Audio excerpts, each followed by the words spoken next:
Hey folks, Scott RInehart here, Carlson Financial, and today we're talking about how much you need for retirement.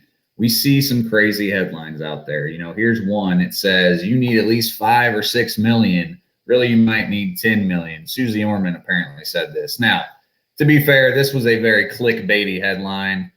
She was talking about if you were 30 years old, you probably need 5 or 6 million to retire. So that was clickbait, fake news, but we see some real headlines like the new savings target is $8 million, or for most Americans, 1.7 million is the magic retirement number. I'm here to tell you, if you don't have that amount saved for retirement, you're okay, maybe. Now, it doesn't come down to a number. It doesn't come down to what your net worth is. It comes down to a pretty simple formula that has some very complex inputs into it. And that simple formula is basically just your after-tax income minus.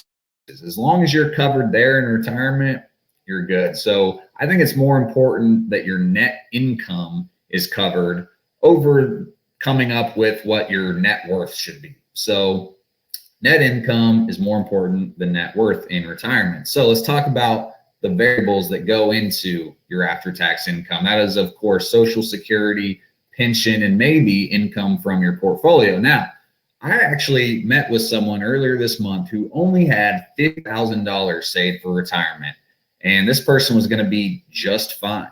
Okay, she had 50,000, and she was going to be fine because her Social Security and a small pension was enough to cover her expenses in retirement.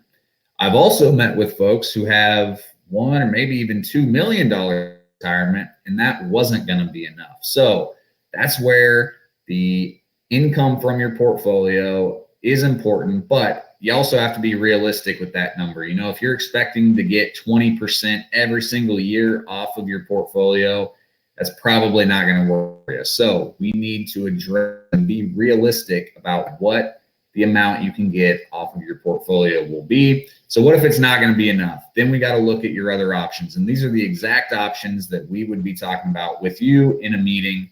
First place you can look is your expenses, decreasing those. And the first place I would look is your home. That's the biggest chunk of our expenses are in our home. We have property taxes, insurance. This is even if you're mortgage free.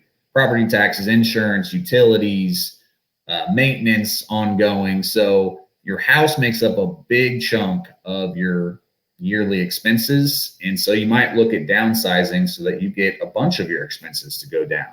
You might also look at, do you still need the same vehicles that you did while you were working? Maybe you only need one now that you're in retirement. And expenses that just don't make your life better. So for instance, me, I love to play golf. Golf makes my life better. So I'm probably not going to cut back on my golf expenses. But I also spend way too much money on chicken wings, and chicken wings don't help me in any way, shape, or form other than being delicious. But I can probably cut those out a lot easier than I can cut out golf. So just go through your budget, figure out what is the expenses that I need to keep to great retirement, and which ones can I probably get rid of. And then finally, once we've gotten that narrowed down, we can look at the income. And we might be able to increase your after-tax income by just doing a little bit of tax planning. No guarantees there, but there's a good chance that we can increase your expenses, increase your income by lowering your taxes a little bit. Then otherwise, you're going to have to look at, okay, how many years do you need to work longer to make a big enough difference? Or do you need to work part-time for a few years in retirement? Preferably in a job that you really enjoy, because otherwise probably wouldn't just keep doing what you were doing if you enjoyed what you were doing before. And then finally, last resort is utilizing the equity. There's different options there. That might be a good option for you if we've gone through all the other options. So if you want to go through and figure out how much you need for retirement, what you need, not what your neighbor needs, not what your brother-in-law needs, but what you need, give us a call, 844-CARLSON, or you can reach us at carlsonfinancial.com. Thanks and have a good day.